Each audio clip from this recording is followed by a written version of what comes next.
Well, good evening, everybody, and welcome along to a virtual Brands Hatch for round 2 of the 2021 EuroNASCAR Esports Series in partnership with i-cin.com and SimRacingLeague.it.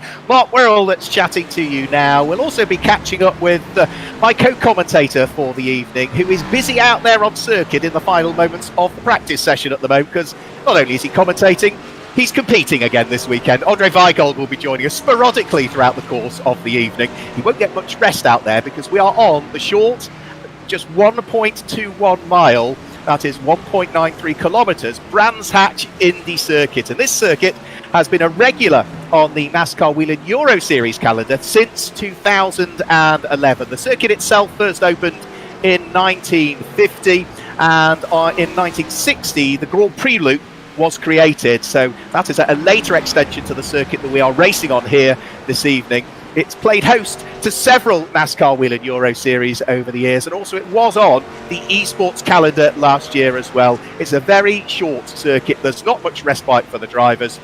I dropped into a couple of the practice sessions earlier on over the course of this week and largely embarrassed myself, it would be fair to say. The best I managed was, I think, a 48-second lap.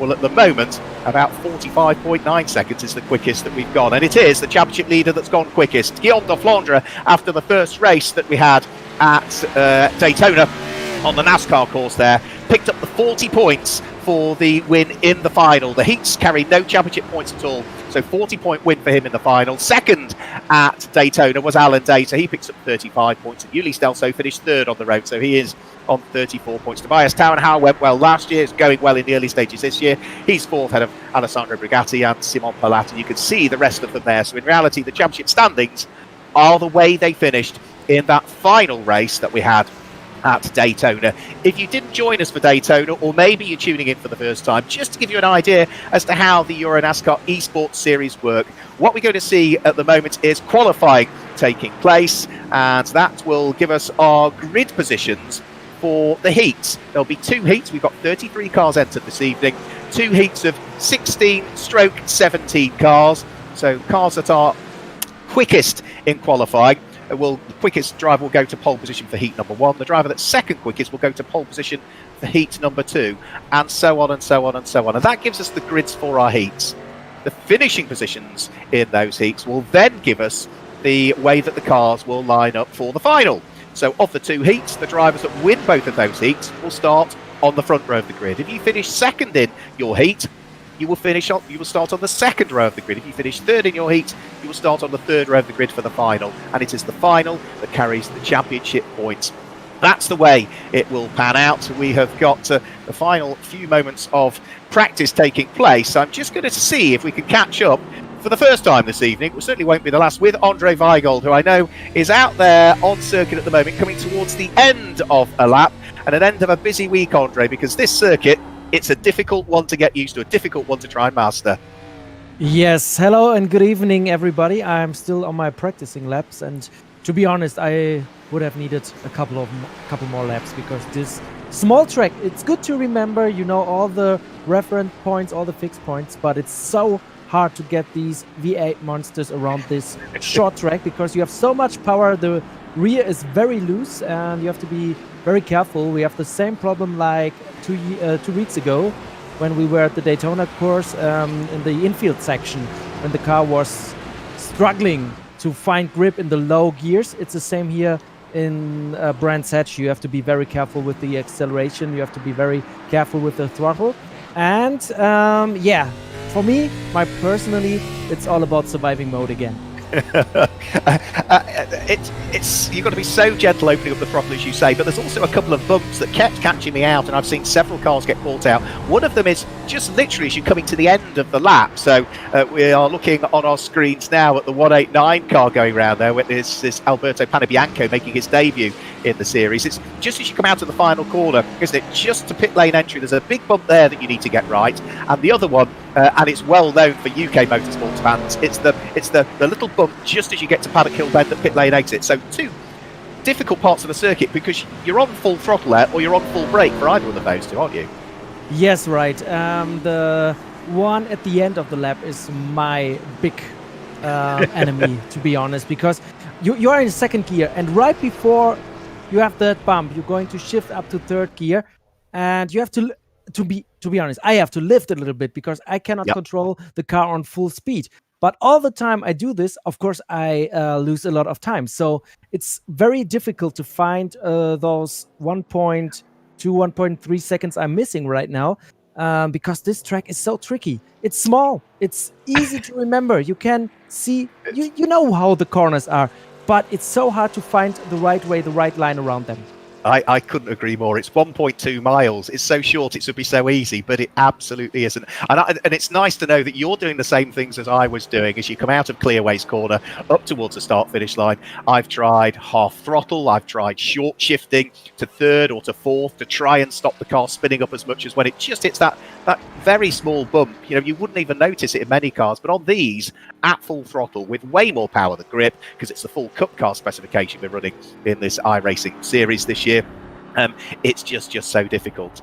Where is their pace coming from? What is the difference between you and I, who are both towards the tail end of the field, I think it would be fair to say, and someone like Guillaume de Flandre? Because I've dropped into several practice sessions to look at the times, and he's at the top all week. Yes, to be honest, give me a track with 4 corners, it's enough for me, and always turning left. I'm a little bit better on iRacing, but those guys at front, they are real racing car drivers. They know exactly what they're doing, because a lot of them have real experience in Brands Hatch, and of course they spend hours on the simulator practicing, and they also have just the feeling because they're real racers. To be honest, we are commentators, we are journalists, and we do this for fun, and we can be very quick on simulators too. But to have this extra that Guillaume de Flandre, for example, has, or Tobias Downhauer or Simon Pilat, who are in the top 3 in the practice session, you have to be a real race car driver with the feeling for the car, I think, and they all know how to adopt to a NASCAR car on this kind of track because they are doing it in real life. That's my suggestion why they're so good. I'll talk to you a little bit more about specification and rigs and things like that and how that affects driving later on. What you need to do now is go out and qualify, okay? So good luck. Fingers crossed. Thank you, mate. The whole media team will be cheering them on. So qualifying now underway. It's just 2 laps. That's all they get for qualifying. And we can already see that Guillaume de Flandre is currently at the top of the times. A 46.276 lap sees the Daytona winner at the top of the times currently, but Tobias Downhauer on that lap goes a little bit quicker. Guillaume de Flandre was slightly slower. He's just completed his lap, but Tobias Downhauer now with a 46.088 goes to the top of the times. The car that you're looking at on your screen is now second quickest at this stage. So we now have, who is this? This is the 264 car, a few cars very, very similarly liveried. Right, there's Andre Weigold. So Andre gone out into the qualifying session. You can't miss his car, can you, with its lurid green and yellow colour scheme. Proudly carrying the EuroNASCAR.com livery on it as we go on board with the German charging his way over the start-finish line and heading in towards the braking area where you get that bump. This is one of the difficult sections we're talking about. The circuit falls away. There's that bump on entry. It drags you into the gravel trap if you're not careful there as the car wants to disappear on an adverse camber on exit. This corner's slightly easy under braking. It's the way out of Druids that's difficult. Again, you've just got to be really slow picking up the throttle, then coming downhill up towards the left-hander at Graham Hill Bend. Nice and easy on the entrance. The exit, there's loads of room to run wide there. I noticed I wasn't using half of the curb compared to some of the drivers there. And this section here is quite difficult as well. The left-hander's fine. The right-hander at McLaren, stay off the curb, because what it does is it unsettles the car and causes that right inside wheel to lock. And then you slowly pick the throttle up here, and you get to the bump in the circuit about there. You can see the car move slightly, and that's the other bump that we were talking about that's so difficult to try and master. So Andre Weigold has done his out lap. He's now on his flying lap. We'll see how he gets on whilst we are looking at Santu Vuksatoria. So Santu, who is a driver who's been racing in the Scandinavian V8 Thunder Series for the last year or so, came through the NASCAR Whelen Euro Series recruitment program, like so many drivers, and looking as though he was about to abort the start of that lap by the look of things. Santa Vuksatoria, has he already completed his laps? I wouldn't have thought so. Yes, he has. Yeah, he is. Yeah, I think he's already completed them. So that's his Santa Vauxatorian's laps already done and dusted. Rien Janssen, we ride on board with, just working his way through Graham Hill Bend, starting to now pick up the throttle. He's the car chief for the number 46 Marco Steep Motorsport car. So it's a mixture of drivers and team members that we have in this series, and the way to work out as to who they are and what category of the NASCAR Whelen Euro Series they're racing is based on the numbers. So anything that is number 0 to 99 is going to be a EuroNASCAR Pro driver. That's the top category of European NASCAR racing. So that is for the professional drivers that are in EuroNASCAR Pro. So cars numbered below 100 come from that category. Cars that are numbered in the hundreds, so 100 to 199, those are EuroNASCAR 2 drivers. So that's the lower tier of EuroNASCAR racing. So that's for amateur drivers and young and up-and-coming drivers that compete in EuroNASCAR 2. Cars numbered in the 200s, that's for Club Challenge drivers. That's the regularity tests that take place at most rounds, not all rounds of the NASCAR Whelen Euro Series. If cars are numbered in the 300, as this one is here, then that is one of the team members of one of the cars. You can see the tail end there really starting to break away there as Rien Janssen was trying to gather the tail end of his Chevrolet. So he's a team member, and anything that is in the 400s, that is one of the NASCAR Whelen Euro Series guests, or one of the track partners, or maybe one of the influencers as well. So we have a range of those, including a new driver for tonight, because the number 479 car has been taken over by Michael Niemas for this evening. Michael Niemas raced with us last year as well. Multiple world stock car champion, slots car champion, I should say, and one of the best model builders we've got in the world. So it's nice to see him taking over that car. We are looking at the moment at car number 199, which is Alain Muscaron. He is a 2 times Club Challenge champion, and Muscaron is one of the drivers who was showing well at Daytona. That lap time sees him go 16th quickest so far. But Tobias Downhauer is the man that seems to have the pace. Andre Weigold has now finished his qualifying laps by the look of things, so he'll be ready for his heat. We'll bring him in and have a chat with Andre. Andre, largely went to plan. You said you wanted to try and get a good lap time in, but equally as much be towards the rear to try and avoid some of what I suspect might be a chaotic first few corners in the heats. Yes, I've done a 47 point something in the practice session. Now I have a 48.4.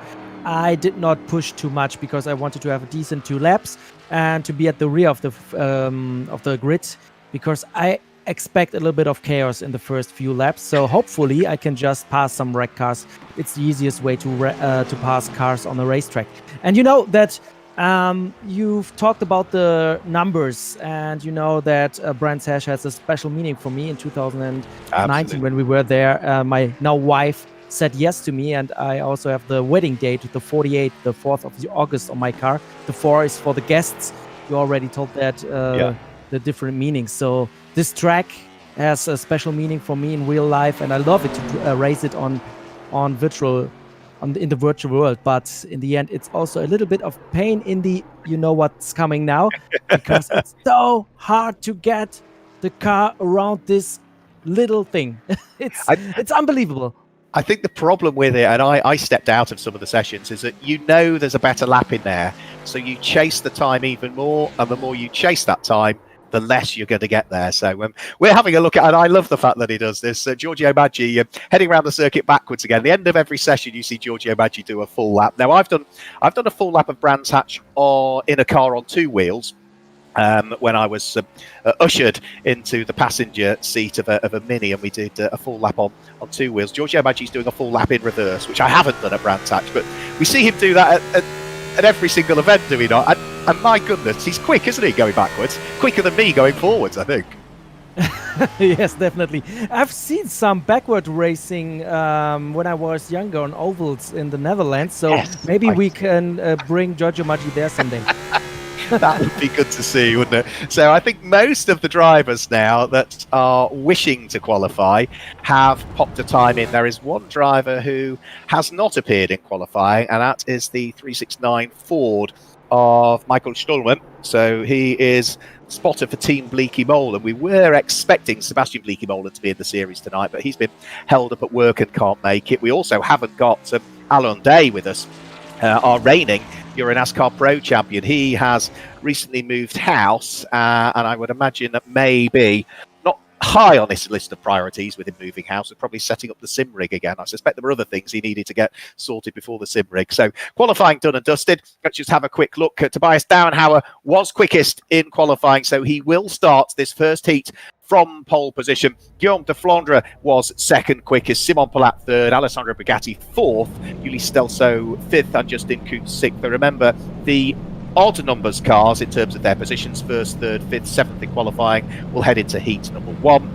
The cars that qualify in an even numbered position will head in towards heat number two. And because we've got 33/34 cars maybe this evening, we'll only be having two heats. There will be no need for a third heat or a last chance qualifying race. So every driver will get a heat and will head into that all-important championship points paying final.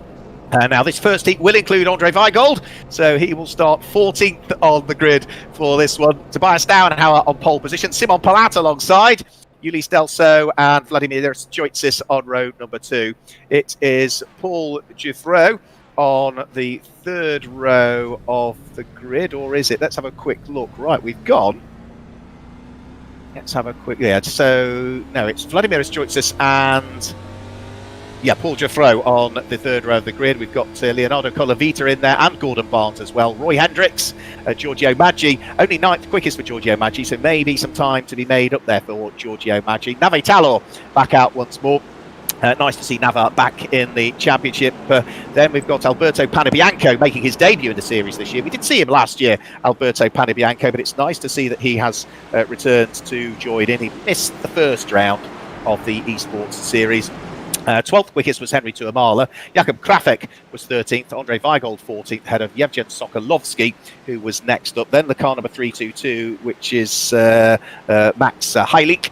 And then we did not see, as I said in qualifying, Michael Stormer. So whether we're going to see him out for the race or not entirely sure. But already on this short lap, the safety car is about to peel its way into the pit lane. Tobias Dauenhauer at the wheel of the Hendricks prepared Ford, sitting there on pole position. He is going to be one of the drivers to watch, I suspect, in this one. Had a good run at Daytona and lies fourth in the championship standings coming into this one. Red lights go out as they charge their way up towards Paddock Hill Bend for the first time. Simon Palat is on the outside line heading in towards Paddock Hill Bend, but it's going to be Tobias Dauenhauer that picks up the lead of the race. Everybody safely through the first corner into the uphill braking area for the Druids hairpin, but it's Tobias Dauenhauer, then Simon Palat. Yuli Stelso has slotted himself through into third position, and Paul Giuffreau is there in fourth place. I think it's Leonardo Colavita and Vladimir Stoitzis that wrap up the top six in the early stages, but if last week or a couple of weeks ago at Daytona is anything to go by, Tobias Dauenhauer will look to try and see if he can make a break nice and early, because that seemed to work around the slightly longer Daytona road course. Around the slightly shorter and far more tricky Brands Hatch, may well not be the case. We did have a spin for somebody, and I think that might be the unfortunate Alberto Panabianco. Just briefly caught a glimpse of a car rotating, but I think he has probably come to grief somewhere, Alberto Panabianco, because he has now dropped at the wheel of the number 189 Chevy right the way towards the tail end of the field. Here we're looking at Giorgio Maggi. He's lying 12th, so started 10th. He's down to 12th, so he's lost a couple of positions, I'm afraid to say, and has been now picked off by a few cars that lie ahead of him, including the car of car number 483, which is Jakub Krafek. Also the number 23 of Henry Tuamala having stuck through as well, the Finnish driver. So Giorgio Maggi has lost those two places there, and the car that I thought was going to make progress in the hands of the 23-year-old Swiss driver is now further down through the order than one might have expected. We're right on board with him. He closes up towards the coattails of the Chevy of Henry Tuamala that lies ahead. Can't open the door. Very difficult to try and overtake around this circuit, particularly when all of these cars are running exactly the same setup. Jakub Krafek trying to sneak through and couldn't quite make it, could he? No, yeah, he has. No, sorry, that is, Jakub Krafek has gone through. He's gone through and ahead of Nave Talor. So Nave Talor getting a little bit squirrely on the exit of the corner, so the Toyota goes through. Henry Tuamala tries to go through. Nave Talor is shown as car number 191 on your screen, but the livery on it is showing it as car number 91, hence my brief confusion with exactly who it was. And another place lost there as Giorgio Maggi goes through. So Nave Talor losing 3 places over the course of that lap. So all of the hard work done in the early stages rather come undone there. At the front, the battle for the lead. Well, Tobias Downhauer still leads Simon Balat, not by a great deal. There's just 6 or 7 tenths of a second between the pair of them, subject to where they are on the circuit, as we now ride on board the second place car, on board with the 18-year-old Belgian Simon Balat, trying to hunt down the lead of the race.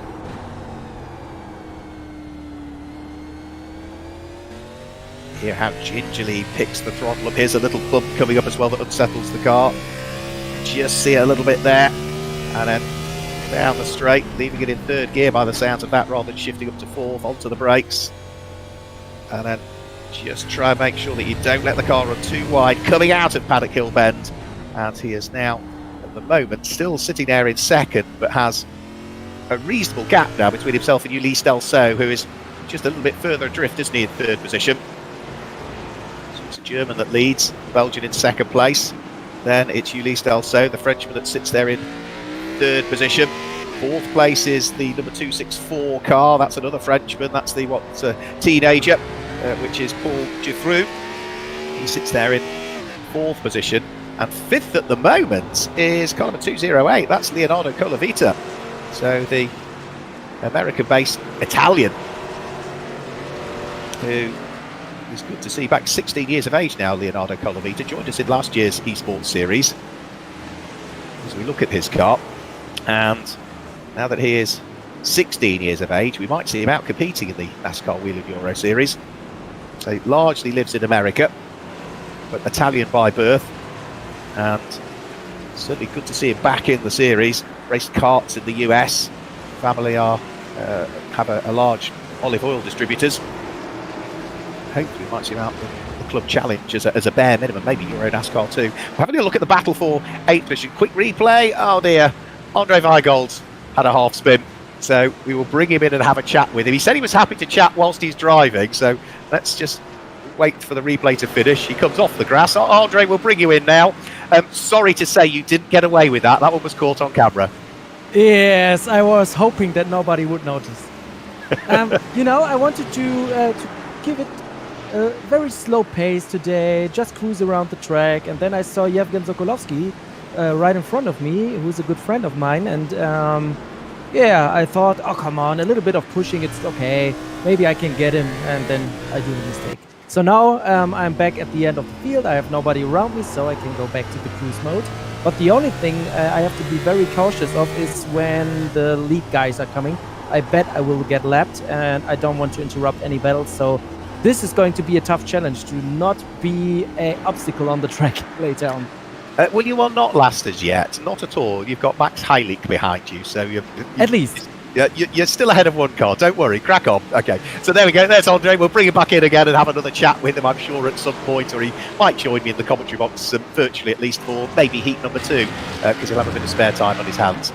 So we are looking at one of the battles that's going on. This is Jakob Krafek that we are on board with, looking back at Henry Tuamala's car. These are the final 2 places in the top 10, a little bit of contact there, and Henry Tuamala looking to try and squeeze his way through, and looking as though dropping down through the order through all of that. That is Roy Hendricks, isn't it? Yeah, so you can see the damage to the front end of Henry Tuamala's car. There's damage to the front end of Jakob Krafek's car as well. Good job aerodynamics don't matter too much at Brands Hatch, because there's a couple of those cars now looking slightly second-hand, it's fair to say. So over the start-finish line I'll go.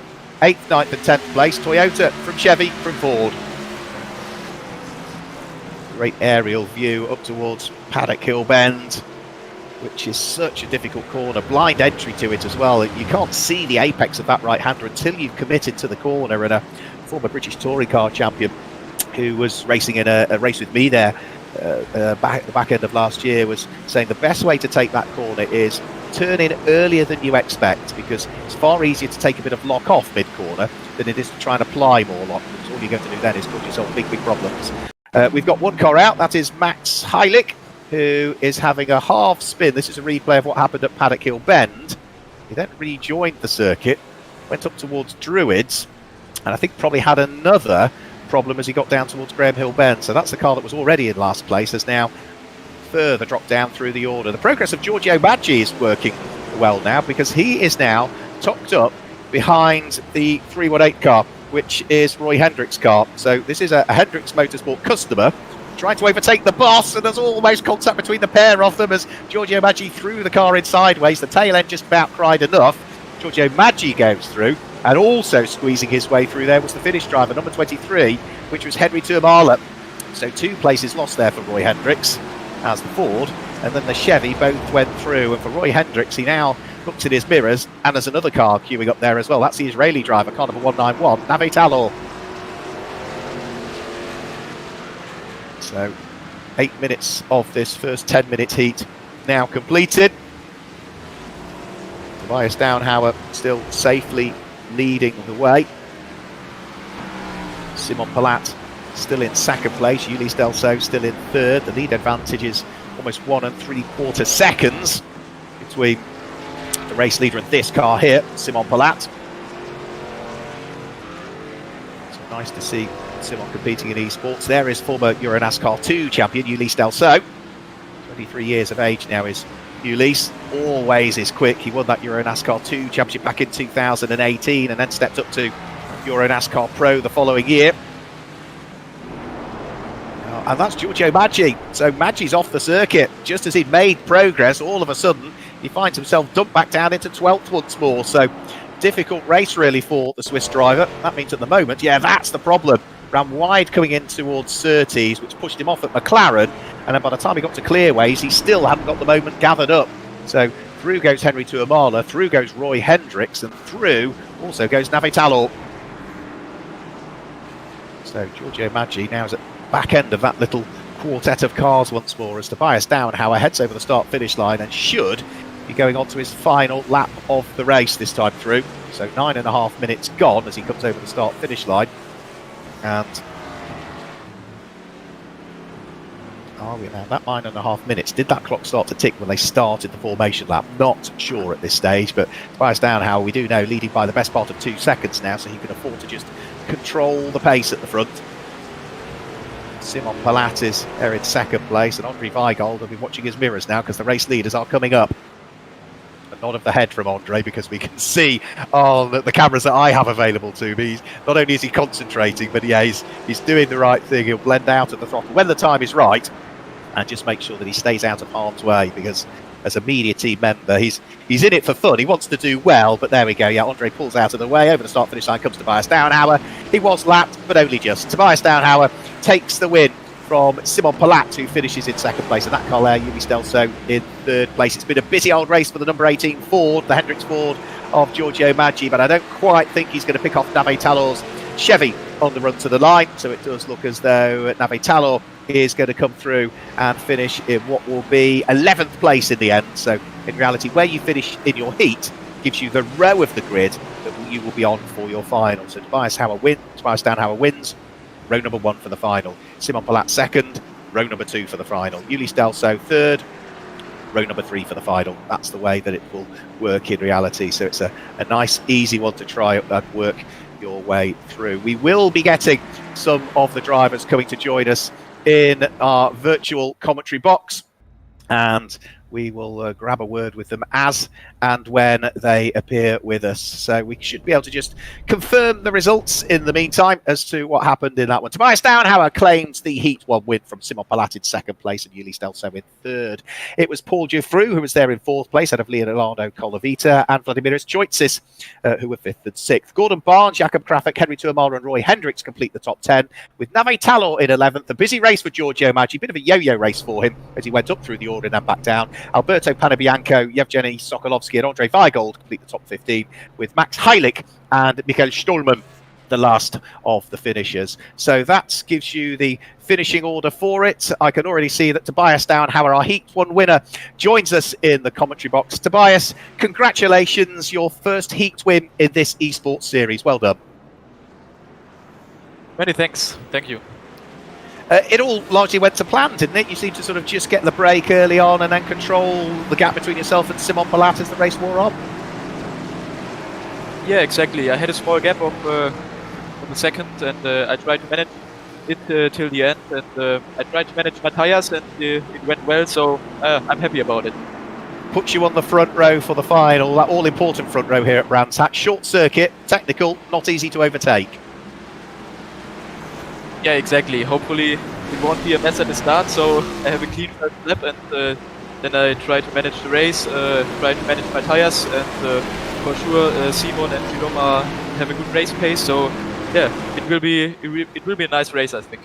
All right, well, we'll leave it there, Tobias, because we're about to get heat number 2 underway. So congratulations on the heat win. Good luck for the final. It is Guillaume de Flandre that starts on pole position. Alessandro Brigatti is alongside. Row number 2 is Justin Curcuit and Davide Dallara. Fred Gabion and Stefano Gustavaglie sitting there on row number 3. Red lights on. 10 minutes of heat number 2 get underway here at a virtual Brands Hatch, and it is Guillaume de Flandre that leads the charge up towards Paddock Hill Bend on this first lap, and is already starting to get a break on those around. There's cars off, and in the background I'm afraid that Jean Janssen is one of them. I think Levi Lintercanto and possibly Mikael Naimus was also involved in that as well. So there's a few cars that have come into trouble at Paddock Hill Bend, but it is going to be at this stage Guillaume de Flandre who's trying to break away from Justin Curcuit and Davide Dallara, who are there in second and third position. Stefano Gustavaglie is there in 4th. Fred Gabion and Alain Muscaron complete the top 6 in the early stages of this one. But there's cars at the back. They're going to want to try and work their way through the order. Good overtake there from Santi Fuxatorium, just about managing to thread the needle and squeeze his way through and up the inside of the number 88 car of Max Lancer. Nice to see Max back racing with us. If you didn't join us for Daytona, I pointed out that when he was racing with us last time for real at Grobnik, he did break his wrist, had to have some surgery on it. So hopefully now he's back to full fitness and trying to re-attack. Quick replay, that is Mikael Nimas. All right, that's contact. Right, Mikael looking to try and avoid spinning cars ahead of him, and it was Alessandro Brigatti that had the spin, but I think that was as a result of contact as well. And off, I'm afraid to say, and into the wall has gone Max Lancer. So just as we were talking about him and his wrist injury, poor old Max has had another off and is now doing the sensible thing of trying to reverse down the grass at Brands Hatch. Andre Weigold is there watching this one rather than competing in it. Andre, the odd little spin in your heats, but we've had a few more incidents in this one already, and we're only on lap number 3.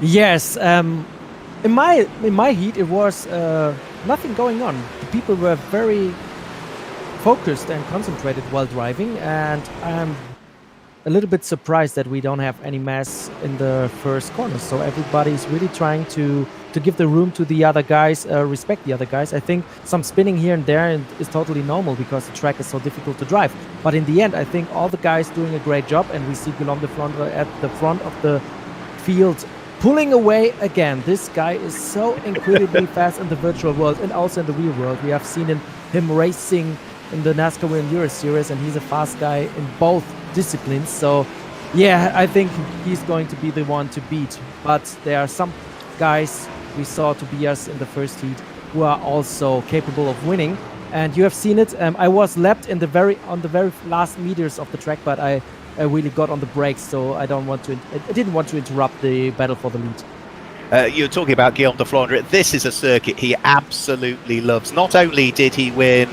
the main race in the 2020 EuroNASCAR Esports Series, but he has won a EuroNASCAR race here as well, hasn't he, at Brands Hatch? One of his couple that he's won. There was contact. That was Stefano Gustavaglie just making a little bit of contact with multiple EuroNASCAR Pro Championship runner-up, Fred Gabion, the Frenchman.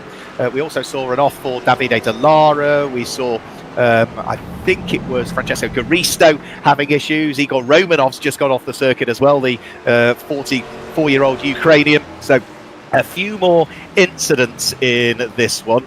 Battles down through the order. This is Alessandro Brigatti, who's had his issues in this race, trying to attack Francesco Garisto through Druids. The two of them all just go door handle to door handle. They do. They bounce off each other coming out of the corner. But Alessandro Brigatti remains in 9th position now. And it is now behind him. Now, is that Chris Lehman that's actually behind him? No, it's not. It is Francesco Garisto who has made up positions. So battles going on all the way throughout. Impressed in this race, though, with the car that we were briefly looking back at now, Stefano Gustavaya, who is, of course, running car number 300, is therefore one of the team members. He is a team member for Cal Racing on the 54 car. Going really, really well. He's in the podium slots here. Yes, he is, and I think he started with iRacing last time we had the EuroNASCAR Esports Series, and he was not one of those guys up front. He was the guy, one of those guys driving on my level, but damn, he improved so much in his car, and now he's one of those guys fighting for the podium. So you see, as a team member, you can be a competitive guy in the EuroNASCAR Esports Series when you practice a lot. And Stefano Gustavaglia, he did a great job and is doing a great job. So let's take a look at him in the main race. I think he's able to grab a top 10 finish when he's getting it together later on in the main race. Yeah, he was 20th in the standings last year. He actually finished 20th at Daytona as well. But yeah, third place, it would be a cracking result for Stefano Gustavaglia. We're having a quick look at the race leader, who is now nearly 7 seconds to the good. How we can use that much curb there and not throw it off, I simply don't know. Every time I touch the curb as much as that, I'm often on the grass or into the barriers. But Guillaume de Flandre just has this fantastic ability to be able to drive these things, whether it be virtually or in real life, so quickly and just so smoothly. His best lap of the race is a 46.12 second lap. That is at least 3/4 of a second quicker than anybody else has gone in the race. Davide Dallara managed to do a 46.84, but those are the only two drivers that are into the 46-second bracket. And even there's maybe half a tenth left there, because you can use a bit more curb on the exit than Guillaume de Flandre did, but he doesn't need to. Race control, Stefano Gustavaglia, a warning for causing that incident with Fred Gabillon on lap number 15. So that was the spin that we saw for the Frenchman Fred Gabillon. Race control have had a look at it and have deemed that Gustavaglia is the culprit, but it's just a slap on the back of the wrist, a yellow card, you could argue, for any football referees that are watching or maybe competing with us, Andre Weigold being one of those. So Alain Muscaron is in 4th place. We are looking ahead at Stefano Gustavaglia. The two of them got really close up at Druid's Corner a couple of laps ago, where there was almost contact between the pair of them. Much quicker through Paddock Hill Bend is Muscaron. Has he got the inside line? He jinks out to have a look, but is just not close enough. Santu Fuxatorian in 5th place is not too far away, and Davide Dallara, who was in the podium slots early on until he had his half spin down at Graham Hill Bend, is not too far away. So I think it's that stage of the race, Andre Weigold, whereas if Stefano Gustavaglia spent a fair chunk of time between last year's series and this year's series on iRacing, he'll know how much defensive work he's going to have to do for the end of the race. Oh yes, this is going to be a tremendous battle. We have Alain Muscaron, we have Santu Voxenturia and Davide Dallara right at his back bumper, and you know it, in the first corner, in the first turn, somebody's going to send it, or in Druids. There are so many ways to pass on this racetrack. When you remember in real life when we were guests in 2019, when Lasse Sørensen came back from the rear of the field to the front and he won the race. So you know you can overtake at this track. A lot of people say you cannot overtake in Brands Hatch, but in real life Lasse Sørensen already proved us wrong, and we will see it also in the virtual world. You can, if you do it right, and Stefano now has to give all he has to keep this position, because Alain Muscaron is very closing in right now and is very fast. This guy from France, who's a double Club Challenge champion for the F1 Racing. So this is going to be a nice battle at the end of this race. I think we have 2 minutes remaining right now. Yeah, that's all we have. We saw problems out there for Max Lancer again, who almost had an off on the exit of Druids. Just a brief run down the grass. We look back at this battle for 3rd and 4th and 5th position. Just a little bit off it in 6th place is Davide Dallara. Now, the reason he's a little bit further back at the wheel of that largely black and red number 89 car is because he had a really good lunge the lap prior. Didn't work. Had to get out of the move before there was contact. That cost him time and dropped him back off the 3 cars that now lie ahead of him. But he has closed the gap up again over the course of this lap. A great view from the front bumper of Alain Muscaron, closing in all of the time to try and see whether he can mount a challenge on Stefano Gustavaglia. And you can see now that this little trio heading up towards Paddock Hill Bend did not include on that lap. Davide Dallara, who has gone into the pit lane by the look of things, so maybe a bit of damage on his car, maybe engine temperatures rising, or maybe he's had another off. So his car, it had been flashing a little bit as though there was an internet issue with it, but kept reappearing. But he's now, gone into the pit lane, so possibly an issue, maybe a drive-through penalty for him. So he's back out of the pits very quickly, so may well have been. In fact, there we go, drive-through penalty for Davide Dallara for causing contact with Chris Lehman. It says at the top of the screens, just as I'm looking at one screen, up it pops on the other. Here is our race leader, which is Guillaume de Flandre. Possibly a little bit of traffic to deal with over the course of this lap, which hopefully will move neatly out of his way. But for Guillaume de Flandre, here's 12 seconds to the good, which means he can afford to just take his time to pick his way through the American Fan Fest car that lies ahead, which will be Michael Niemans. And Francesco Garisto is the lighter blue of the two cars that lies ahead. We're driving for Michael Niemans, I ought to say, Michael Niemans, who moves neatly out of the way and allows the race leader to go through, ready to take the checkered flag, 12 seconds ahead of this car here, Justin Kuntz, who will finish in second position. So for Guillaume de Flandre, it is another heat win for Guillaume de Flandre. We saw him claim a heat win at Daytona, where he came through to win the main race as well. We got one car sitting sideways in the middle of the track that's come over the start-finish line, and that looks as though it said number 91, which is Livi Lintecantu, who was sitting sideways in the middle of the circuit. Just took him a while to get out of the game there, which was rather worrying. So Guillaume de Flandre means that at the moment he is unbeaten this season. Andre Weigold's there. We'll get Guillaume de Flandre to chat to very shortly and rattle through the results, but that's 2 heat wins and a win in the final for him now. It's going well, isn't it? Yeah, it is. I want race control to tear this car apart and see if he's cheating somehow. Because how can you use the curb that much as he did? When I do it, the car is going to spin. When he's doing it, he has a great lap time.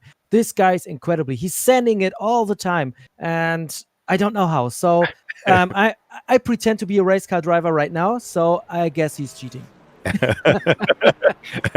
So let's just guide you through the results then. Guillaume de Flandre claims the win from Justin Kuntz in second place, Stefano Gustavaye in third, Alan Muscaron, Santa Boxatoria, and Patrick Hendricks complete the top 6. Seventh was Fred Gabion. In 8th place was Chris Lehman. 9th place was Alessandro Brigatti, completing the top 10 in the end following his drive-through penalty was Davide Dallara.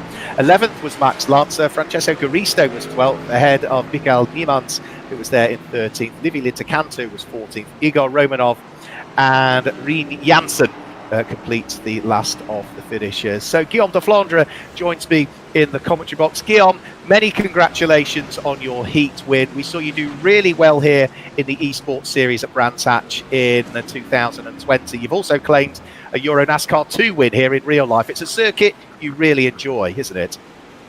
Hello everybody, thanks. The elimination race was pretty easy. I was able to start quickly and create a gap.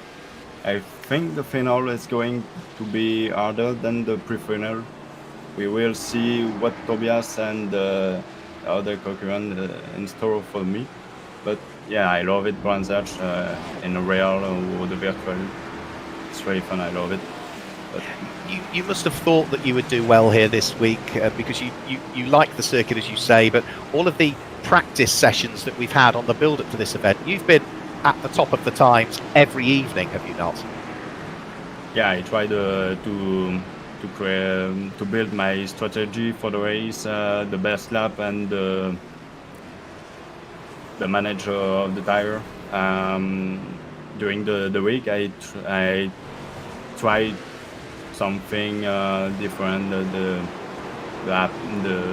brake balance and whatever. So I tried, and I think my speed is not bad. Tobias is really fast, and Simon the same. Well, we wish you all the very best for the final. There's about 2.5 minutes of the warm-up to go, so we'll let you head back out into the warm-up session if you choose to. Yep, for the warm-up, just I see the other driver drive. I see. I don't drive for the warm-up. Just okay. Well, good luck for the final. We'll let you get ready for the final. Good luck. Yeah. Thanks. So there we go, Guillaume de Flandre. We were talking earlier on about the pace that he's got relative to you and I, and you were talking about being a racing driver. You can't do it because it's all fixed setups at iRacing, but you were going to protest the car on a technical issue. No, we're all the same. We're just not good enough. But also some of it, a bit like real life as well, it comes down to the equipment that you're using. You're using a Logitech steering wheel. I have a Fanatec steering wheel. Some of it is down to the setup. You get different feeling out of the car, subject to what steering wheel that you're using, which rig you're sitting in, whether you're running VR or triple monitors. All of that affects the performance as well, doesn't it? Yes, I'm using a old G27.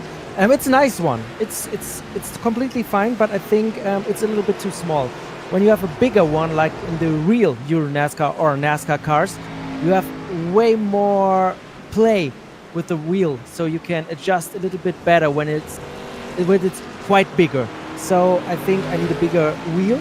And the second very important thing is the pedals, because the braking system is very important. You have to have a perfect feeling for the car, and good brake pedals cost a lot of money. So I have a basic setup, and when you improve your setup, you can get faster. But I know in the official NASCAR series, it was one of those guys, I don't know exactly, Jimmy Hill, I think, or somebody who was racing iRacing on a G27 on a laptop.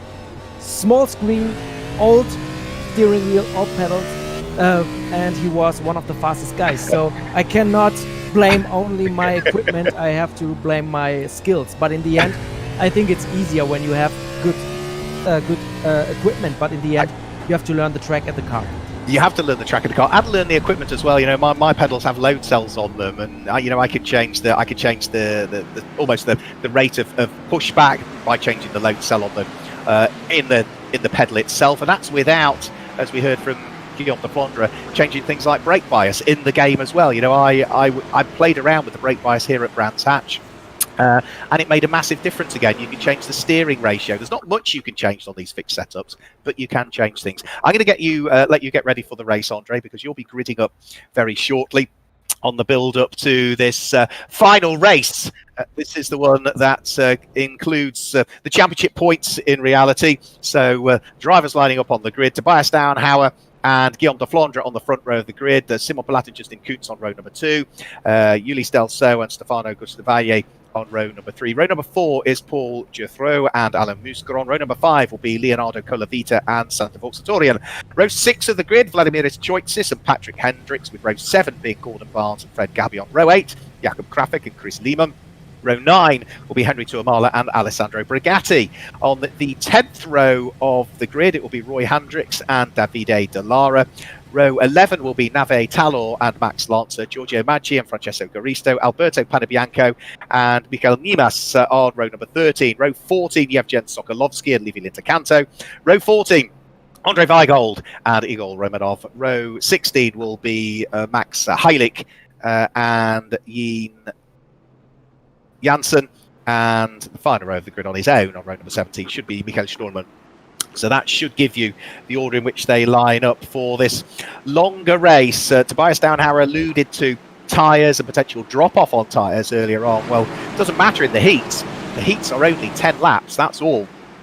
This is going to be a 30-minute race, and therefore tyre drop-off is going to be far more significant. It may well be that some of the drivers opt to, with those few little things that they can change on the car, they might change things like steering ratio. So in the shorter race, you maybe have a 10 to 1 or a 12 to 1 ratio. It may well be that they back it off to 14 or even 16 to 1 just to try and get a bit more out of those tyres over the course of this 30 minutes, because around a tricky circuit anyway, where the car likes going sideways, on worn tyres, makes it ever more interesting. So buckle up, everybody. We're about to go green for round 2. We've had the heats. This is the championship race now for round 2 of the 2020 EuroNASCAR Esports Series in partnership with i-cin.com and SimRacingLeague.it, and with the cars in neat 2x2 order. The black car with the stripes down the centre is Tobias Downhauer. Guillaume de Flandre is on his outside line. It looks as though Tobias Downhauer is just going to have his nose ahead as they head up towards Paddock Hill Bend, side by side in towards the corner.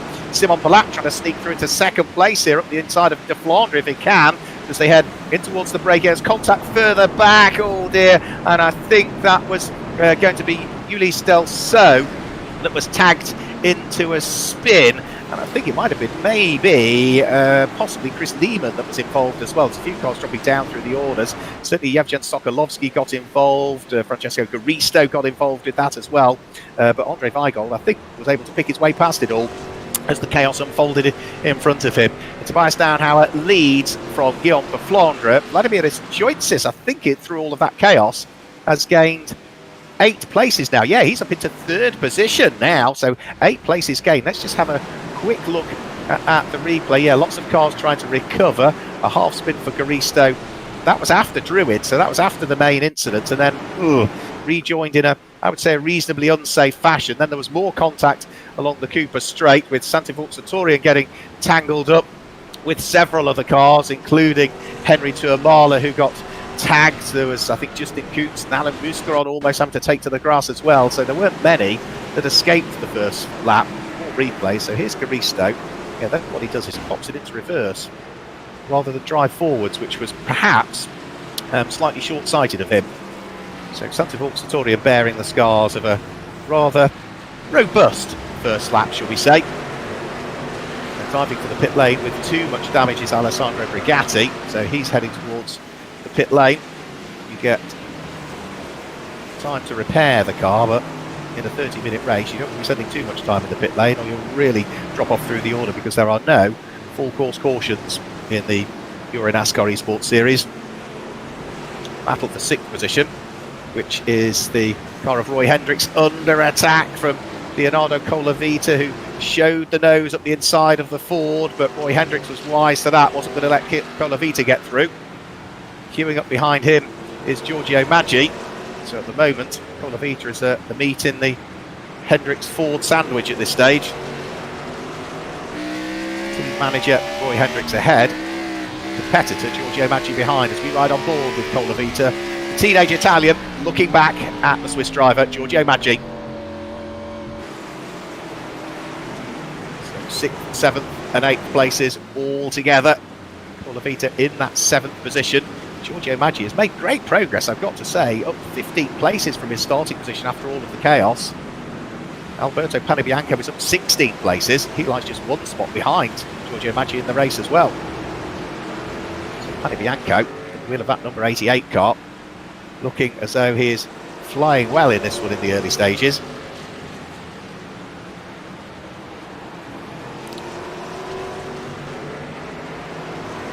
Gabion trying to thread his way through. The number 88 car running wide, which is Max Lance. So trying to get into the pit lane, I think Max was there, but there wasn't a gap for him to feed his way into the pit lane.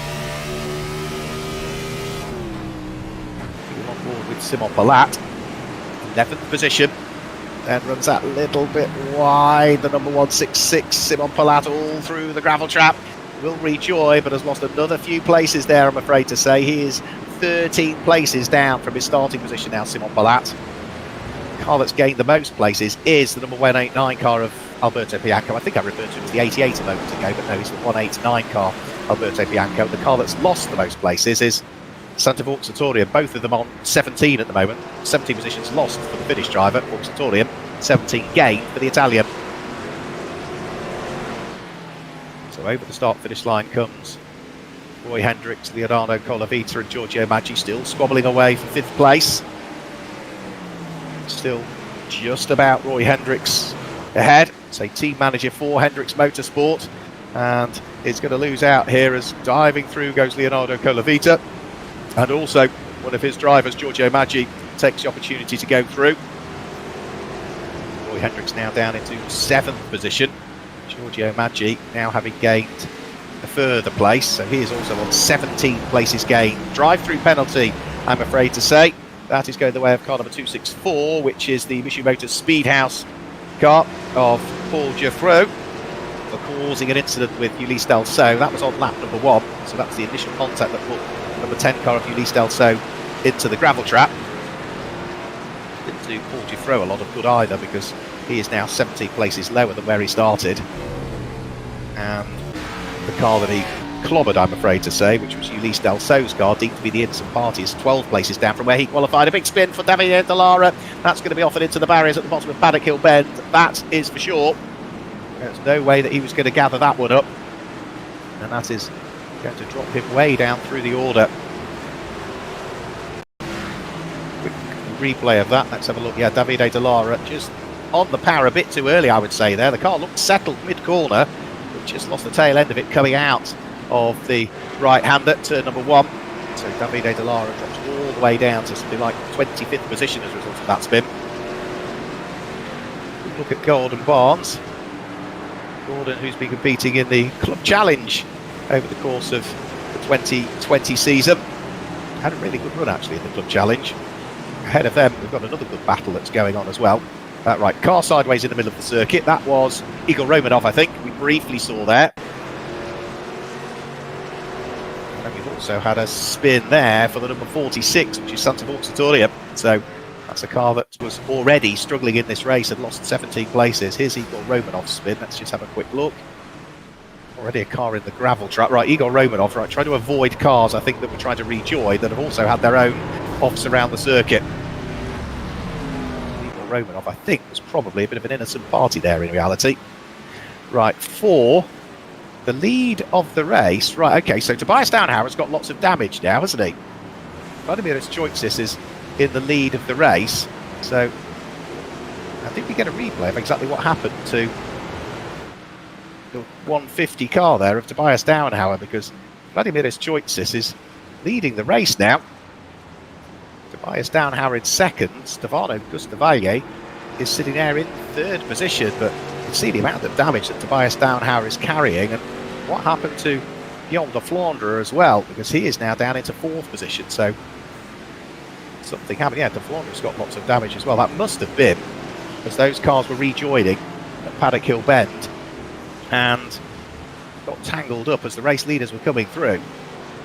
Now, this is the championship race as well, so you've got to keep pressing on with the damage that you've got. But for Vladimir Choiksis, he'll be absolutely delighted with the fact that not only has he gained 10 places from his starting position, but at the moment, the Cypriot driver is leading the race. Finished fourth in the EuroNASCAR standings last year. Here we go. So there is Guillaume de Flandre heading through Paddock Hill Bend. There's a spin ahead of it. Oh, no. Oh, that's such a shame that they were tangled up together. There was a back marker car that got into a half spin ahead, and then Guillaume de Flandre had to get off the gas to try and avoid the contact. And yeah, you can see there that Tobias Downhauer got tangled up with him, and they were very much the innocent parties there, I'm afraid to say. Not a great deal that they could do about it, but that has given them a huge amount of mechanical damage to now try and deal with for the rest of the race. Quick look at Simon Palat here. He's trying to attack the car ahead of him, which is Nave Talor. The two Chevys go side by side. Ulysse Delso is trying to thread the needle as well. He might get up the inside here and gain one place possibly. Breaks as late as he can. The former EuroNASCAR 2 champion at the wheel of the number 10 Chevy, and runs side by side with Nave Talor. But Nave Talor's now got the inside line for the next of the left-handers at Graham Hill Bend. Ulysse Delso tries to turn across the front of Nave Talor. Contact between the pair of them. Both Chevys go off, and that is going to drop them down outside of the top 20, I would have thought now. So wherever you look in this final, we thought that it would have action, and certainly it's had. It's such a tight and tricky circuit, and so difficult to try and overtake. Stefano Gustavaglia under pressure here. He's got the damaged car of Guillaume de Flandre diving up the inside on the curbs, two wheels on the curb, but de Flandre, despite all of the damage, makes it through and ahead of the Cal Racing engineer. So Guillaume de Flandre through, despite the fact that half of the front of the car is missing. His Chevy is now just one place lower down than where it started. On board from de Flandre's car, you can see the engine, and there's not a great deal of bodywork, is there, with the damage modelling that we have on iRacing, which is continually being improved, I have to say. It certainly does affect these cars. That car is certainly not going to feel as crisp and clean as it did. We've also got Tobias Downhauer with his damaged car attacking the number 101 Vladimir Choiksis Ford for the lead. So it's a Ford 1-2 at this stage. Chevy's in third, fourth and fifth. Ford in sixth. The lead Toyota is ninth at the moment, which is Fred Gabillon. Great view from the blimp, showing exactly what's going on. Oh, that was close behind as Guillaume de Flandre almost was taken out by a back marker there that was trying to recover on the grass. So another close moment there for the car in third position.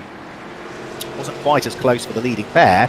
That back marker was trying to come off the grass, having had a moment itself. And just as the leading pack were coming through, and that's what caused the damage to both Tobias Downhauer and Guillaume de Flandre in the first place, back markers. So for the lead of the race, Vladimiras Choitsis going really, really well. Here's the lead Toyota, which is Fred Gabion, just behind Henry Tourmalet. No, just ahead rather of Henry Tourmalet. Turning our way through Paddock Hill Bend. Number 3 Toyota of the Frenchman. Just holding off the 23 of the Finn. Simon Palat sits behind that as well. He's had a busy old race. It's the 2 DF1 racing cars very close together. It's a quick replay of Davide Delara. Right, that is broken front suspension on Davide Delara's car. Yeah, it broke as he went into the corner. Thought that looked really strange. Just turned in, and yeah, it's as though a toe link or something had broken on the car as he went through the corner. Very, very strange. Quick look at Michael Niemans, who drives the American Fan Fest car.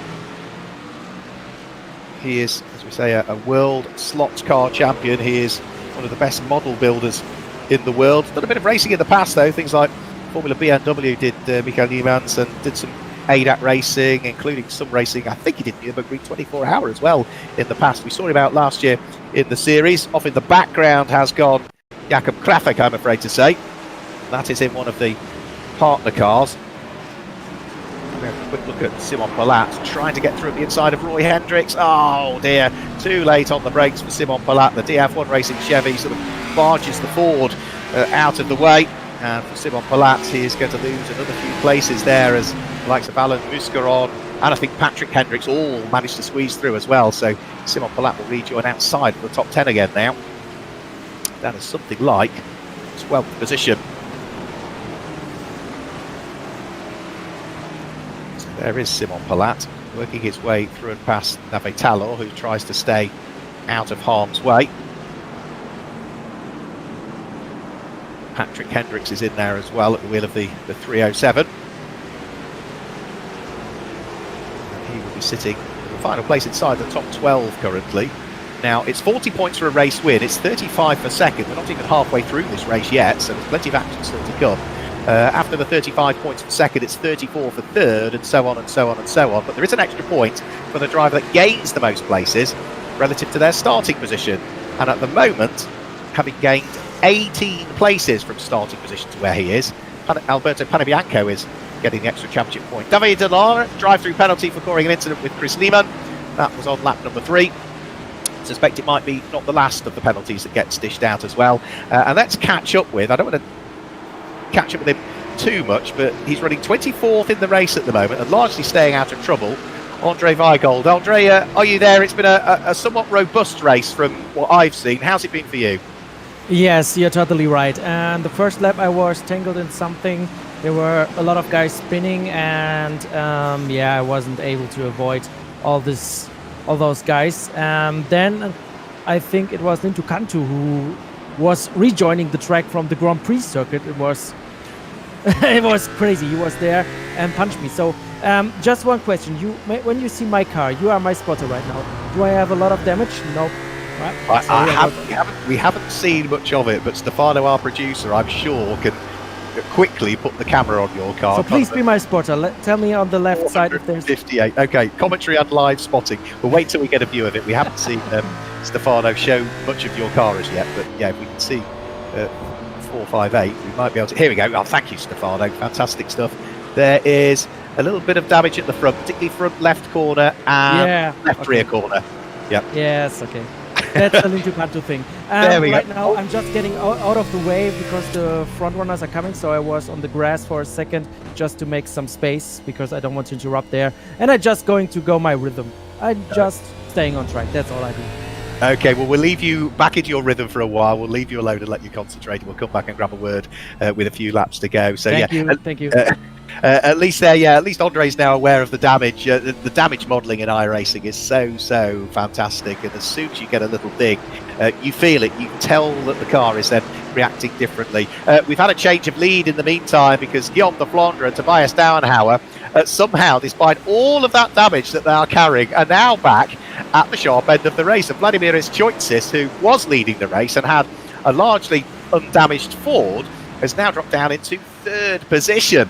There's more traffic to be dealt with as well. Quick replay, let's have a quick look. This is the change for the lead of the race. Oh, it was just a small mistake coming through Surtees and up towards McLaren for Vladimiris Choitsis. Put him offline, open the door, goes through, goes to Flandre, and through goes Tobias Dauenhauer. So that is what caused him the problems. So back markers now having been dealt with. I think Navetalo has found himself back in the barriers again as the race leaders went through. Francesco Garisto also had a moment, but that was after they'd been overtaken by Guillaume de Flandre and Tobias Dauenhauer, who thankfully now have a fairly clear track ahead of them for the next few laps. We are now at 16 minutes into this 30-minute race, which means we're only just past the halfway point. And, well, looking at the state of these leading two cars, you would like to think that they'd be desperate to see the checkered flag, but the pace that they're going at the moment defies belief. They have both got no front panels on the car at all. The bonnet is missing. Tobias Dauenhauer, I'm afraid to say, has got just a warning. Right, okay, just a warning from race control for causing an incident with Igor Romanov. So that is a bit of a let-off for Tobias Dauenhauer, car number 150, lying in second place, grabbing the attentions of the officials, but for the moment, just a warning. So this is Chris Lima. Now, he is running in 15th position. We saw some good things from Chris at Daytona.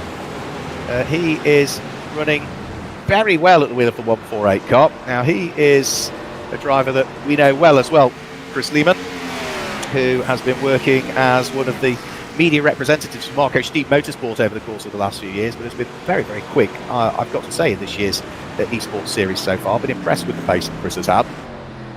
That's sort of my benchmark that I'm trying to get to in terms of media team pace around these circuits, but I've woefully come behind him in every single session that I've been involved with. We're on board now with 8th place car, Simon Palat, who, again, a bit like Giorgio Maggi in heat number 1, has had a real yo-yo of a race. He's been up there, then he's been involved in incidents and has dropped back down through the order. But at the moment he's running in 8th place. As for Giorgio Maggi, he's running in 6th and has gained 17 places. So Giorgio Maggi has now gained more places than Alberto Panebianco. So the extra championship point, or extra 4 championship points, I want to say, for the most places gained, is at the moment going the way of the number 18 Ford. The battle for the lead of the race, though, is getting ever closer. More traffic to be dealt with. I think that was Jakob Krafek's car that was just moving out of harm's way to allow the leading pair to go through, because they are separated by just 0.2 of a second, almost pushing each other around the corner there as they got towards clearways. Onto the throttle, over that bump just at pit lane entry, and then over the start finish line and up to the other bump just as you get towards the braking area for Paddock Hill Bend. But these two drivers pushing each other as hard as they can. Fastest lap of the race is to Guillaume de Flandre, 1 minute 45.97. Now that is a good lap. Trying to get into the 45s is not easy around this circuit. Very few drivers have done it in any of the sessions that I've seen.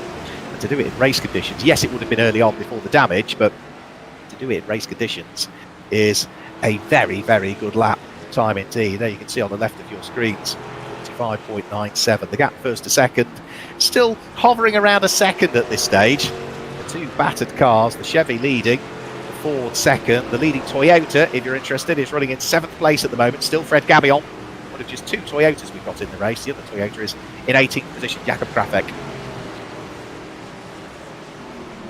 So through Paddock Hill Bend, they are now on lap number 25. Just under 10 minutes of this race to go. And Guillaume de Flandre looking to try and keep his stranglehold on this championship. Down towards the bottom of the top 10, we've got a good battle going on between the two DF1 racing teammates. Henry Tuamala under pressure for Alain Mousqueron. So the number 23 car in the hands of the Finnish driver. He finished 9th in the Esports Series last year, did Henry Tuomala. He was runner-up in the V8 Thunder Series last year in his native Scandinavia. Alain Muscarov, he's going to have a drive-through penalty, I'm afraid to say. And that is the 199 car, the white and purple car that sits behind Henry Tuomala. Contact on lap number 9 with the car of Mikael Nimas. So it will be a drive-through penalty for Alain Muscarov. Gordon Barnes is having a busy old race here. He has got Chris Lehmann right behind him. He's also got Patrick Hendricks just ahead, so the two Chevys closing in on the black and yellow and blue Ford. Barnes races in Formula V, which was the Volkswagen Beetle engine single-seater championships that we have in the UK some years ago. Did Gordon.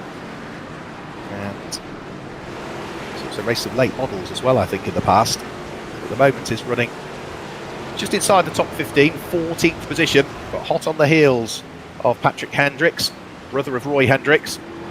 Patrick works as the crew chief usually on the number 7 Hendricks Motorsport car, hence why he's carrying the 307, but it's 300. Here comes Alain Muscarov into the pit lane. You can see it at the bottom of your screen. That releases Henry Tuomala into 9th place now without the pressure. So he was running in 9th anyway, but he's now got Ulysse Delceau second or so behind the young Frenchman. Battle for 12th though is fantastic, isn't it? With Patrick Hendricks, Gordon Barnes and Chris Lehmann all together, threading their way through and past Nave Talor, who's had a rather troubled race, but he's still circulating. He's not quitted out. Championship points all the way down through the order, so it's a good idea just to keep the car running, pick up those championship points, because by the end of the esports season it could be an important one. In the background there, I did see a car go off. Couldn't quite tell which car that was that went off. Chris Lehmann, almost managing to barge Gordon Barnes out of the way, made it stick and goes through, just about avoiding the contact between the pair of them there. So that means that now Chris Lehmann is now up into 13th place. Gordon Barnes is down into 14th and lost out to the number 91 car of Nave Talor, who he'd already lapped. So the 91 of Nave Talor not gaining a place with that one because he's on a different lap to Gordon Barnes, who just lost places there. Downhill and in towards the braking area for the left-hander at Graham Hill Bend. On the Cooper Straight once more, as the battle for the lead gets in towards a raft of more traffic, and Guillaume de Flandre cannot afford to be held up here. Needed to carve his way through and past the number 46 car of Santa Victoria that stays neatly out of the way, allows both himself and Tobias Downhow to go through. I think Santa Victoria was the car in the background I saw go off the lap earlier. So there'll be more traffic to be dealt with before too much longer, and that is going to be the Toyota, I think, of Jakob Krafek. That's the next of the cars that we need to deal with. Jakob Krafek is the sports sales manager for Autodrome Moss. Nave Talor, drive-through penalty for causing contact with Ulysse Delceau on that lap number 11. So still the penalties keep stacking up. Lots for race control to deal with in this one.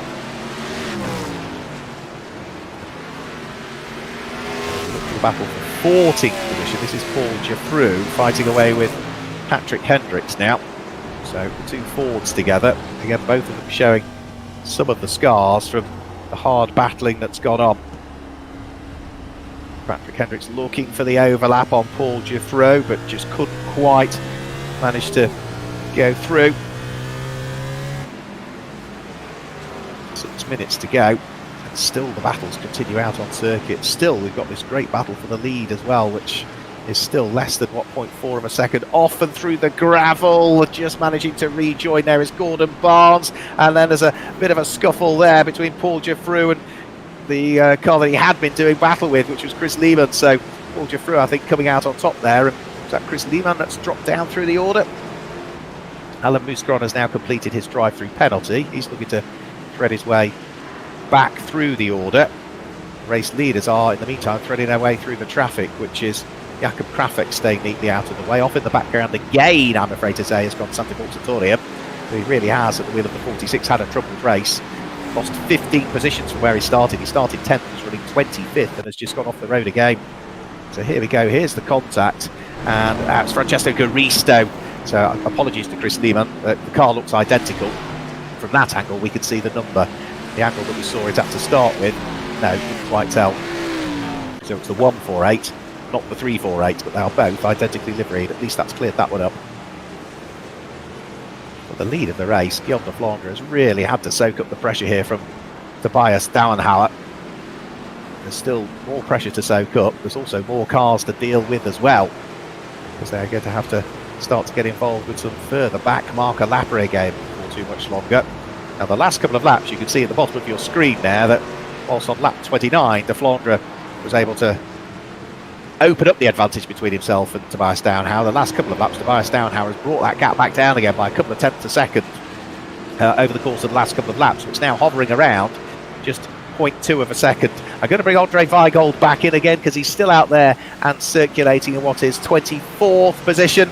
Andre, just to catch up with you again, race has calmed down a little bit now, is it, from your perspective? Not for me. Not for me. I got Yevgen Sokolovsky right now. We had a little bit of contact on the main straight, but nothing serious. And I won the braking game in turn 1, so I made a position. I made a real pass on the track, but I think Yevgen gone off the track, and now I spin. Oh no, we're watching it live as well. Off his spins, light contact with the barriers. I do apologise if that was us chatting. No, it's not you. It's not you. Did say we could talk to you in the race. And No. Commentators good. Wait. Let's get the car straight. Nobody. I don't want to get hit anybody. There is I can't see any more damage really to that front corner. So come on, I'm back. I'm back in business. No, I'm not. Oh, we'll leave Andre alone. We won't talk to him again now. We'll pick up with it at the end of the race. Some slapstick, yes. There we go. We'll leave him alone now. We're gonna look back whilst we forget what we just did. We'll look back at the battles further up through the order. 12th place is a good little fight that we've got going on. We are looking at the moment, though, at the battle for 14th place, which is Alain Mouscron fighting away with Patrick Hendricks, who is behind him. And then I think that's the lapped and rather battered car of Justin Coots, who is a lap adrift of the pair ahead. So this is two cars fighting for 14th and 15th position. We've got a little more than, 2.5 minutes to go now as well. And that's what, all right, more penalties stacking up. Simon Palat drive-through penalty for causing contact with Roy Hendricks. That was on lap 15. We saw that was up at the hairpin, up at Druids in the braking area there, where he was sort of either missed his braking point or was a little bit enthusiastic with how quickly he thought he could get the car stopped and just slid into Roy Hendricks. So, and what's this? This is race leader Guillaume de Flandre getting caught up behind traffic, and Tobias Dauenhauer goes through to grab the lead of the race. And I think it was Yevgen Sokolovsky that sort of was in the wrong place at the wrong time and is needing to try and now move out of harm's way. And that was all happening whilst we were talking to Andre Weigold whilst he was having his spin. So that's why we've now seen the change for the lead of the race. Back markers just being met in the wrong place as far as Guillaume de Flandre was concerned. And not only did he lose the lead, he is now 1 3/4 seconds off the lead as the 23-year-old German at the wheel of the Hendricks Ford now takes up prime position in this one. Now, we did see Tobias Dauenhauer gain victory in one of the main championship races last year in the EuroNASCAR Esports Series. That was at the finals at Zolder. So he would be on for his first win at Brands Hatch. I think, did he win one of the heats last year? No, he didn't win one of the heats last year. He's still got some work to do, and with all of the back marker traffic to deal with, this tricky circuit, all the incidents we've seen throughout it, that until the checkered flag is out, it is certainly not over, and that checkered flag will be coming out in less than 60 seconds time now. Leonardo Colavita, great run from him, the American-based Italian at the wheel of the number 208 Chevy, running in 4th position at this stage. So it really has been a great run from the 16-year-old, youngest driver I think we've got in the field. And it'll be great to see him behind the wheel of either the Club Challenge or a EuroNASCAR 2 car this year, as and when we get the calendar underway, for which, before we finish the stream tonight, we will give you a revised calendar that was announced earlier on this week as well. Stop and go, 10-second penalty this time for Nave Talor for causing contact with Yevgen Sokolovsky. So Nave Talor has had a tough old race. I think Tobias Dauenhauer is going to squeeze another lap out of this one. It might be nip and tuck, you know. And we've got 5 seconds to go. He comes over the start-finish line. If he slows down, we'll see the checkered flag. Over the start-finish line he goes, and the clock continues to tick upwards. There's no checkered flag. He must have been about a second away from seeing the checkered flag on that lap. As it is, he's gone over the start-finish line with literally split seconds to spare.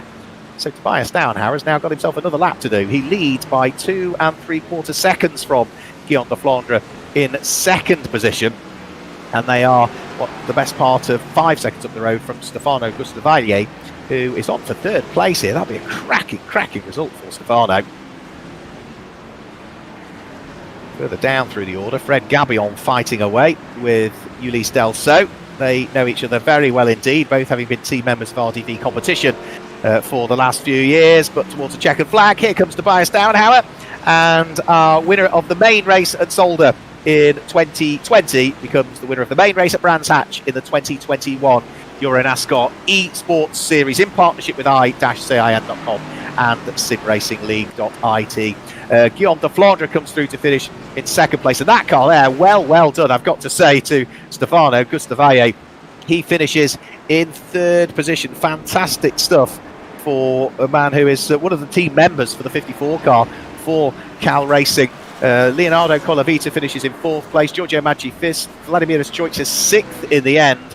Seventh place goes to Fred Gabillon ahead of Ulysse Delso, Simon Palat and Henry Tuamala complete the top 10. But for Tobias Downhauer, he will be hugely pleased with that result. A fantastic result for him. Maximum championship points for Guillaume de Flandre. Well, I would imagine he'll be a little bit disappointed with second place, but bearing in mind the damage that those two cars had, for both of them to even see the checkered flag was fantastic stuff. So he's going to celebrate with some donuts on the start-finish line, and we will grab our drivers into the commentary box as well. But before we do that, let's just run you down through the full results if we can, whilst the drivers out there celebrate at Brands Hatch. So just to confirm our results then, it was Tobias Downhauer that claimed the win from Guillaume de Flandre in second place, and Stefano Gustavaglia finishing in third place. Leonardo Colavita, Giorgio Maggi and Vladimir Choices, who was leading, finished fourth, fifth and sixth. Fred Gabillon was sixth ahead of his RTD competition teammate Ulysse Delso,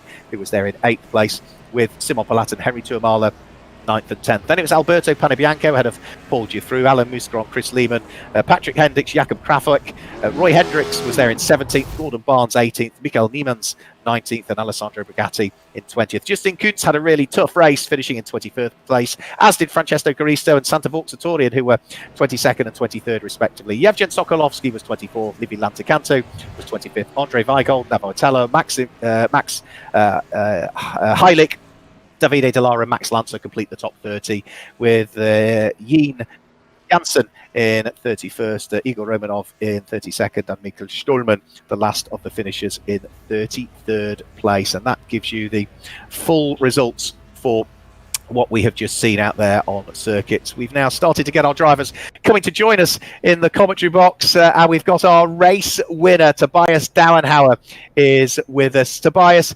many congratulations. That was a tough old race. It involved, I think the key for both of yourself and Guillaume de Flandre was back markers. You either met them in the wrong place and caused damage to your cars, or the right place and snuck through.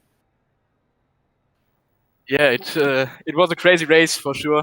A lot of traffic during the whole race, and I think Guillaume and I had a damaged car since the half of the race, and but we managed it to be in the first position. So I'm very happy about the race, and yeah, and also congrats to Guillaume and Stefano. Great race. How was the car handling? Because on the damage model, from what we could see on the stream, the whole front of both yours and Guillaume's cars were hanging off. That must have changed the handling of the car, but it didn't seem to slow you down.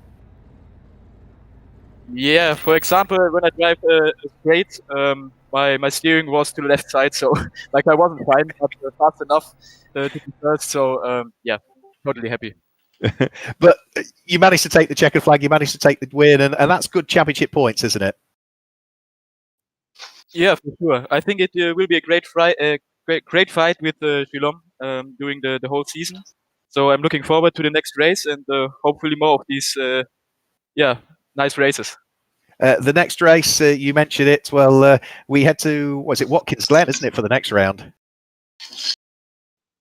Yeah, exactly. So at the next round, I normally have to work. So I think I have to talk with my boss that I can drive the race because it's still a lot of fun and amazing to prepare yourself for the real life season.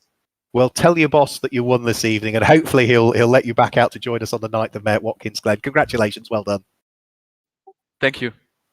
We'll grab a quick word with Guillaume de Flandre, who finished in 2nd position. Guillaume, as we've just heard from Tobias, a difficult race. You had damage with a back marker. You retook the lead, and then you met a back marker in the wrong place and lost the lead to Tobias. Yeah, the race was really difficult. I have several damages to the car. I couldn't go faster. In the first corner, the car lost speed and the feeling wasn't good anymore. The handling is really strange. Then the last collision in the second corner, which didn't help the steering wheel. Not going straight. I think it's my car hadn't be damaged. I could have gone faster, but yeah, it's a really difficult race because you have a lot of traffic and the car is not really easy because the Brands Hatch is really tiny, short. But Yeah. yes, Good championship points, though. I haven't done the mathematics, but you should still be the championship leader as we head towards Watkins Glen. yeah. The Watkins Glen is more easy. You are more the track is a little bit more large. Well, Just 1 second, Roger. Yeah, the track is more long. It's less traffic, and it's better for the concurrent and for everyone. Yeah, I hope best result for the Watkins Glen. well, But yeah, it's not easy with Tobias and the other driver. It's really fast. Well, we wish you all the very best, and well done on 2nd place because that's good points in the championship. Congratulations. So there was Guillaume de Flandre. Now I'm going to bring in our driver that finished in 3rd place in the end. Huge congratulations, Stefano Gustavio. What a day you had. Oh, thank you very much. Congratulations to Guillaume and Tobias. I try to do my best, and when I see Alain spin out in front of me at 5 or 6 lap to finish. Okay, I don't believe it. Okay, we try to stay in the track, in the middle of the track, and finish the race. It's unbelievable for me. But you had the pace in your heat, Stefano. You were 3rd in your heat, and you look at where you were last year in the Esports Series and where you've been this year. Have you been putting in lots and lots of practice because you've had such pace here at Brands Hatch? Yeah. Okay. Yes, I have a lot of practice here, but I changed something in my sim, and now I say to set up all. So, but I see a little bit improve myself. You understand me? Sorry for my. No, absolutely. I totally understand you, and I also understand that if I ask you what you've changed in your sim, you're not going to tell me because you won't give it away, will you? No. It's simple. The pedals. Right. Okay. I have more confidence with the brake now, but I have to make more practice more. But the other guys, it's so fast. So I bring this podium for this season. I'm happy. We expect you a step or maybe 2 steps higher at Watkins Glen. Go for the win. I hope. Well done, Stefan. I don't think we've had a 300 numbered car, a team member on the podium before. So huge congratulations. Really well done.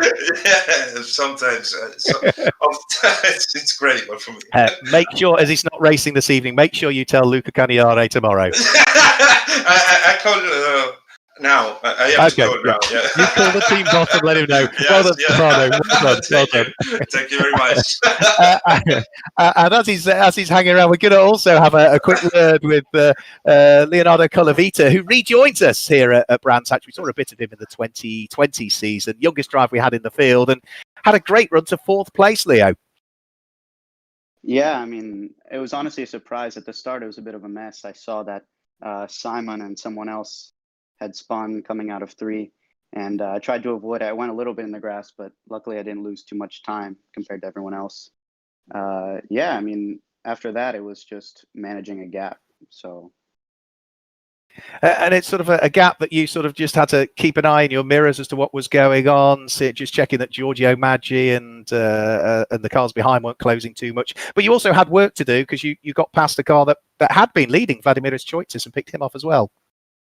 Yeah, I mean, it was, I don't even remember where I passed him, to be honest. But yeah, no, I think we had a good pace throughout the race just because I concentrated on not using up my tires too much, so I would have something for the end if I had any pressure. Luckily, I just managed the gap and was a calm race, and then I saw that somebody spun like 5 laps to go, and I was like, okay, I'm fine with that, an extra position. And I tried to catch Stefano, but just didn't have enough. We saw a bit of you in the 2020 season. I know you've got a bit more of a time difference to worry about than our European direct-based drivers, but are we going to see more of you in the 2021 EuroNASCAR Esports Series? Definitely. I mean, I think I'm only going to do 1 or 2 more just because my real racing schedule kind of conflicts with it. But yeah, no, definitely more of me to come. Hopefully a couple steps higher. And let's hope so. Yeah, looking at the pace you've had this evening, you wouldn't bet against it. And that leads me in beautifully to the next question anyway, with your response and the racing plans for 2021. Tell us more. I think I think you're gonna have to wait a little bit on that one. But news coming soon for sure. We'll watch this space. Well, thanks for chatting to us, Leo. Well done on 4th position, and we look forward to catching up with you again very soon. Thank you. So there we go. We interviewed the top 4. Andre Weigold is still with me in commentary, and for me, out of all of those, for me, one of the casing bits I picked out of that, what we were talking about earlier on about the sim setup that you have and how wheels and pedals can affect your performance. And what did Stefano Gustavalle say? One of the big changes, Andre, to his rig, changing the pedals. What a difference. Yes, that's right. I think we have Giorgio Maggi also here in the Discord right now. I saw him joining, so maybe we talk about that later and we get Giorgio in. We do, yeah, absolutely. Yeah, apologies, Giorgio, I missed you there. So let's bring in the driver who finished in 5th position, Giorgio. Giorgio, it's been a tough evening on the whole, hasn't it, with your heat race and the final at the main event. It's 5th place in the end was a good result, but it's not been plain sailing all of the way for you. Yeah, well, to be honest, I was really pleasantly surprised because I was really starting the practice with 8/10 off the pace, so I wasn't expecting much. Also, qualifying at the heat were not that great, but somehow I really survived the mess at the start and ended up from P22 to P7 or 6 in 1 lap. And what that will do is, I think from your starting position to your finishing position, that's 18 places that you gained, Giorgio. There were other big gainers, Alberto Panebianco, but his was only 14. So I think it might be 5th place, but you should pick up the extra 4 championship points for that.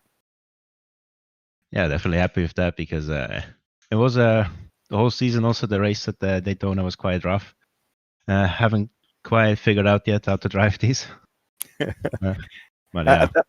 I suppose that's it's not meant to as a negative comment, but your 2020 season, your first season in EuroNASCAR Pro, was a tough season as well, and it just seems as though these first 2 races have been a bit tough for you. Do you think you're sort of getting used to both a little bit more now, both the iRacing, and you'll know come this year what you need to do in EuroNASCAR Pro?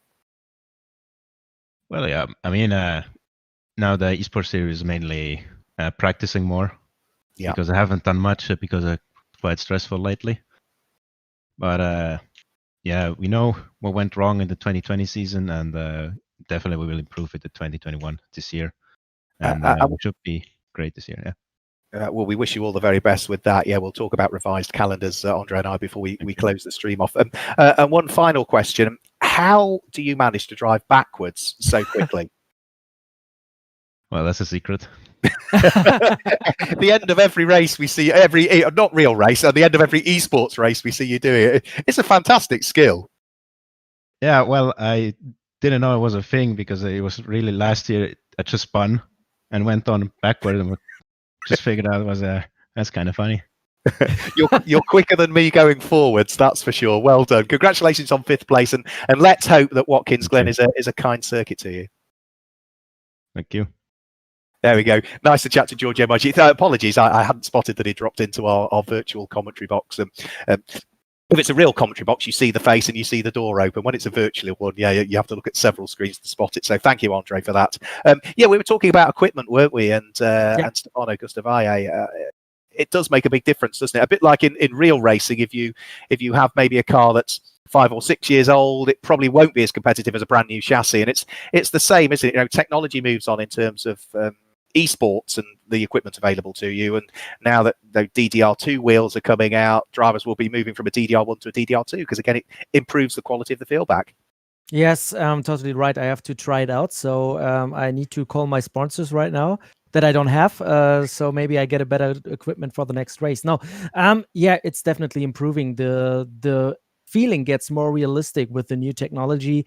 You can adjust way better with the new wheels than with the old ones. The braking feeling is a complete different world when you have the newest versions. And yes, that helps you improving.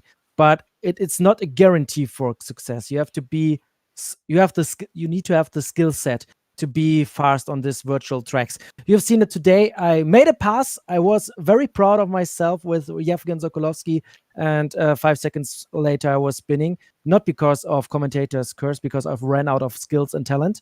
And yeah, it's so hard. The tires were down in the last couple of minutes, and the handling was getting worse and worse and worse. And when you have 1% concentration off and there's one slight mistake, you're going to spin. And that's what happened to me.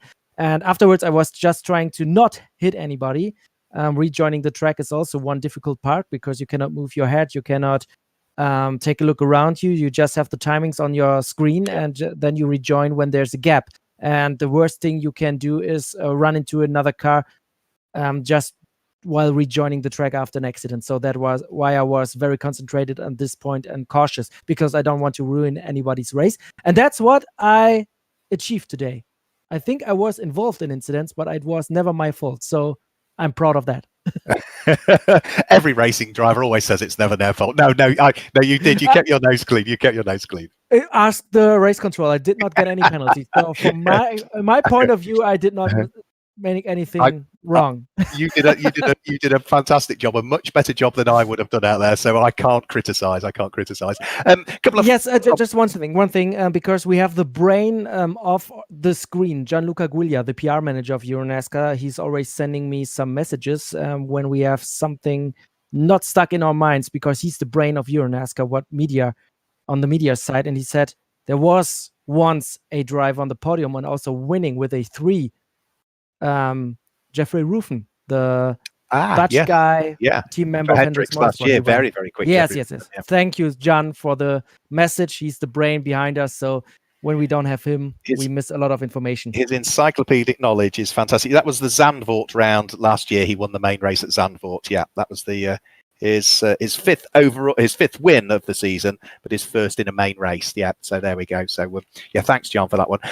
Just quickly before we sign off, we've spoken about Watkins Glen, entirely different circuit. That's coming up for round 3 of the Esports Series on the 9th of March. That was a fairly chaotic round last year, but I think it's one that drivers look forward to. Yes, of course. I love Watkins Glen. When you watch the real NASCAR races there, it's always action. There's thrilling battles. There's everything you want in a race. And I know the track very well because it's part of the typical iRacing schedule. So I know the track very well. I hope I can be a little bit more competitive there, but I will not set any goals. The goal is, again, not to cause any trouble. And you have the S's, you have the bus stop chicane. And yeah, it's a natural track. You have no asphalt runoff areas except for turn 1 when you go where you can go wherever you want. Right. Yeah. But in the end, it's a phenomenal track. I love those tracks in the US that are so natural and so pure. Well, we look forward to that one. That's round 3 of the championship on Tuesday, the 9th of March. And come the actual NASCAR Whelen Euro Series, when we get racing for real. Important announcement was made this week that the Valencia round, which was scheduled to be the opening round of the series, will still remain as the opening round, but it moves from the 17th and 18th of April to the 15th and 16th of May. So that will be the start of the series. We will get things underway. That was the date that was originally penciled in for Vallelunga. So that will be taken over by Valencia, and the Vallelunga date will move towards the back end of the season with a date still to be deemed appropriate. So changes to the season. And I think, we saw lots of fluidity in the 2020 season with changes with this very unusual period of time that we're going through. That is where we are right now. Let's hope that's where we stay. But things are quite fluid at the moment. But still an exciting calendar ahead, isn't it? Yes. I think the most important thing is to stay healthy, to stay safe. And when we need a little bit more time to get everything solved, we have to take the time. And now we start in May with Valencia. We had a great season ending there. Then we have the season opener this year. And it's going to be fantastic. We have so many different kind of tracks, beautiful countries, beautiful towns around those racetracks, so many things to explore. Okay, you and I, we know when we're at the track, we see hotel track, plane, that's it. But there are a lot of guys enjoying the stuff around the racetracks, and we hope, of course, with the postponement, that we can welcome race fans back at the track. Maybe, hopefully, we get there. And if not, yeah, okay, we have to wait a little bit longer, because the health of all of you guys is the most important thing. So in my view, please stay safe and stay healthy. That's all that matters right now for me. Thanks, Andre. Thank you for joining me in the commentary box. Well done on this evening. So there we go. There's Andre Weigold. We've brought you through a virtual Brands Hatch for our virtual American Speed Fest, as it's always badged. We'll return to Watkins Glen on Tuesday, the 9th of March, with round 3 of the EuroNASCAR Esports Series. But from Andre, myself, all of the drivers, thanks for joining us for this one. Have a look on EuroNASCAR.com if you need any more details. But from myself and the whole of the team for this evening, goodbye.